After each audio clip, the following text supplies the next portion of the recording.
కూచిపూడి అన్న పదం కొత్త ఆట నేర్చిందా, పాపలాంటి లేత పదం పాఠశాలగా.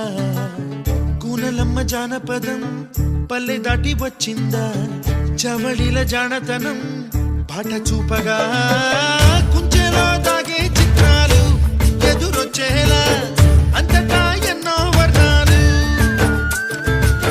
మంచులో దాగే చైత్రాలు బదులిచ్చేలా ఇంతలా ఏవో రాగాలు.